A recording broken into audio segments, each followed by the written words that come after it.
अस्सलाम वालेकुम students, how are you. आज बेटा हम केमिस्ट्री का chapter number 2 structure of atom start करेंगे।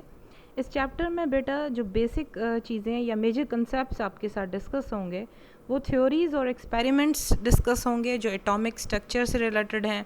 इलेक्ट्रॉनिक कॉन्फ़िगरेशन पढ़ी जाएगी और आइसोटोप्स को स्टडी किया जाएगा। हम इस चैप्टर को स्टार्ट लेते हैं। सबसे पहले हम इंट्रोडक्शन पढ़ते हैं। Ancient Greek philosopher Democritus suggested that matter is composed of tiny indivisible particles called atoms. Ancient Greek philosopher democracies ने ये सजेस्ट किया कि मैटर जो है वो छोटे छोटे इनडिविजिबल यानी ना छोटे हो सकने वाले यानी जो मज़ीद छोटे नहीं किए जा सकते इस किस्म के पार्टिकल से मिलके बना है और इन पार्टिकल्स को एटम्स कहते हैं। The name atom was derive from the Latin word atomos meaning indivisible.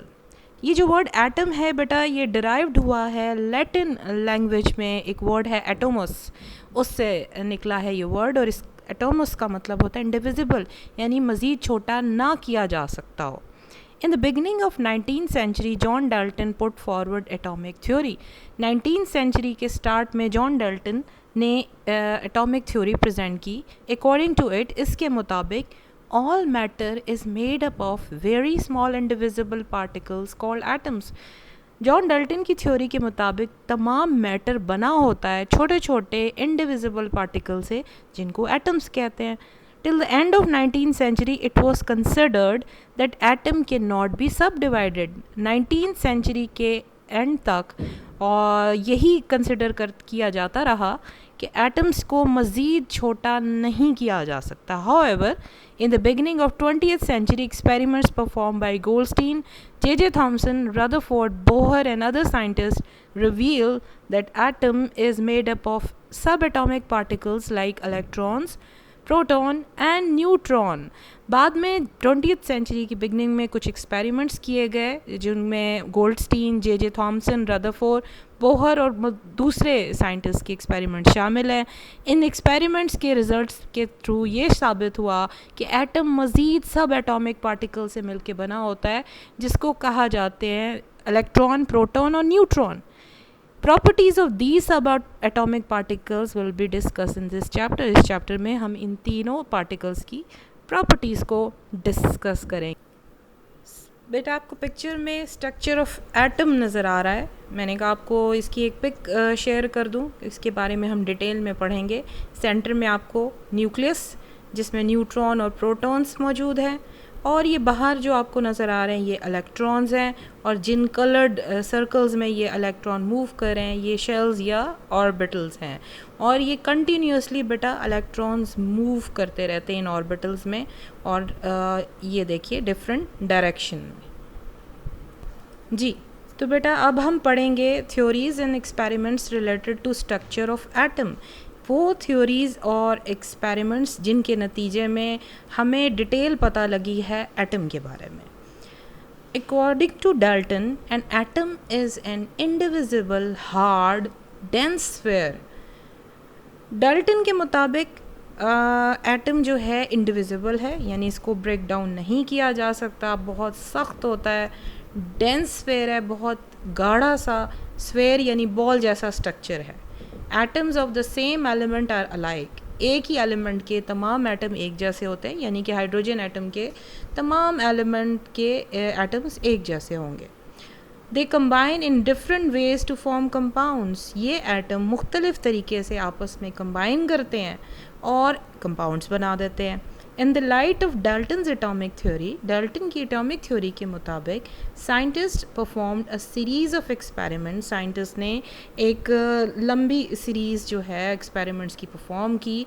But in the late 1800s and early 1900s scientist discovered new sub atomic particle, मगर बाद में साइंटिस्ट को कुछ सब एटॉमिक पार्टिकल्स के बारे में इंफॉर्मेशन मिली। In 1886, Goldstein discovered positively charged particles called protons. 1886 में गोल्डस्टीन ने डिस्कवर्ड किए पॉजिटिवली चार्ज पार्टिकल्स जिनको हम अब प्रोटॉन्स कहते हैं। 1897 में जे थॉमसन ने फाइंड आउट किया एक एटम को जो कि नेगेटिवली चार्ज पार्टिकल रखता था। उसने इसको नाम इलेक्ट्रॉन का दिया। It was established that electrons and protons are fundamental particles of matter। हाँ, ये चीज़ साबित हो गई कि इलेक्ट्रॉन और प्रोटॉन मैटर के फंडामेंटल यानी अहम पार्टिकल्स हैं। Based upon these observations Thomson put forward his plum pudding theory. इन तमाम ऑब्जर्वेशन की बेस पे थॉमसन ने अपनी प्लम पुडिंग थ्योरी प्रेजेंट की। ही postulated that atoms were solid structure of positively charged with tiny negative particles stuck inside. It is like plums in the pudding।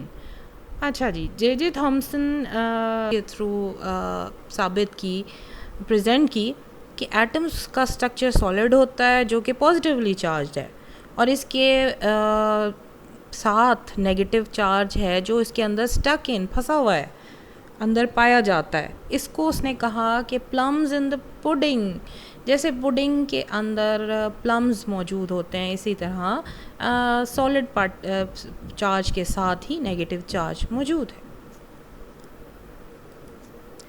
Next जो हमारे पास experiment है वो है cathode rays and discovery of electron. In 1895, Sir William Crookes performed experiment by passing electric current through gases in a discharge tube at very low pressure। ये but आप experiment आपको picture में discharge tube दिख रही है, ये closed tube है जिसके अंदर क्या किया जाता है, गैसेस जो होती हैं डिफरेंट एलिमेंट्स की उनको रखा जाता है और उसके अंदर से करंट पास किया जाता है और इसका प्रेशर जो है वो लो रखा जाता है। He took a glass tube fitted with 2 metallic electrode. ये ग्लास ट्यूब ली जिसमें 2 मेटालिक इलेक्ट्रोड, ये पॉजिटिव इलेक्ट्रोड और ये नेगेटिव इलेक्ट्रोड है, उसने सेट किए which were connected to a high voltage battery. और इन इलेक्ट्रोड को हाई वोल्टेज बैटरी, ये देखिए ये नेगेटिव वाला अटैच हुआ है और ये पॉजिटिव वाला अटैच हुआ है बैटरी के साथ। The pressure inside the tube was kept 10 raised to power minus 4 atmospheric pressure।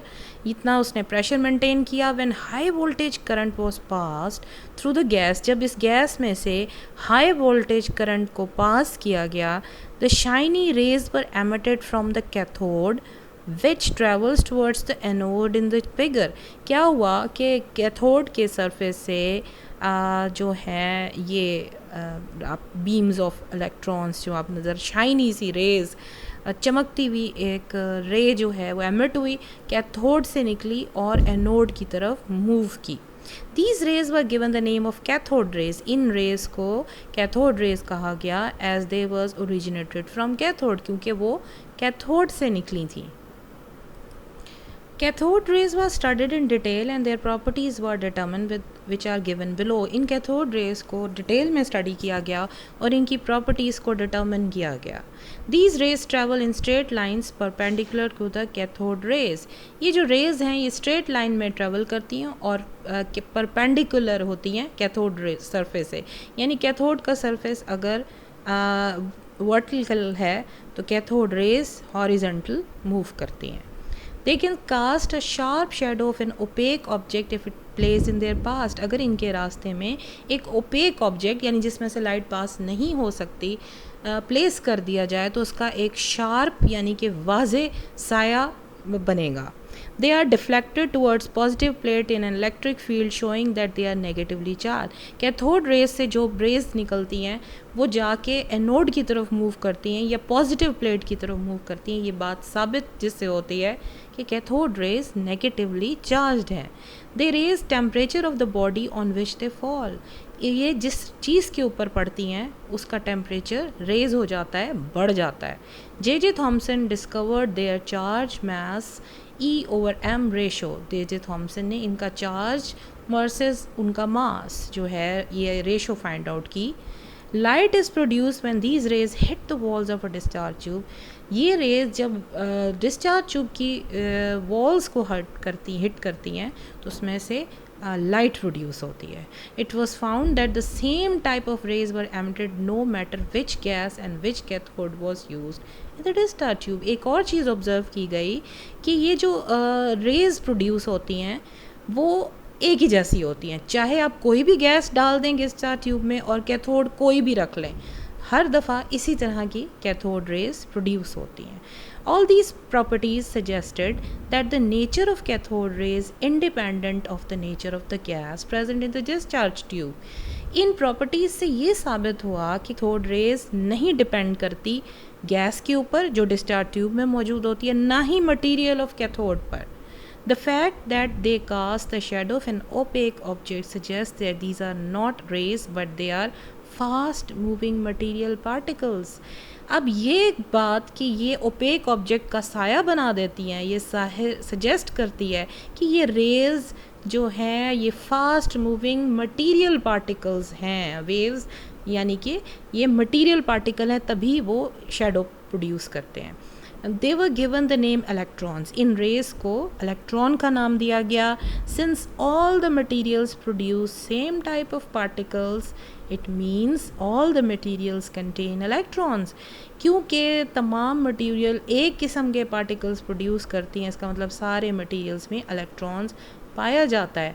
As we know, materials are composed of atoms, hence the electrons are fundamental particles of atom. क्योंकि हमें ये पता है कि तमाम मटेरियल एटम्स का बना होता है, तो इसका मतलब ये है कि इलेक्ट्रॉन फंडामेंटल पार्टिकल है एटम का. तो इस एक्सपेरिमेंट से बेटा इलेक्ट्रॉन की डिस्कवरी हो गई. नेक्स्ट हम पढ़ेंगे प्रोटॉन डिस्कवरी, बट वो हम कवर करेंगे in lecture number 2. Now we are closing lecture number 1. Thank you.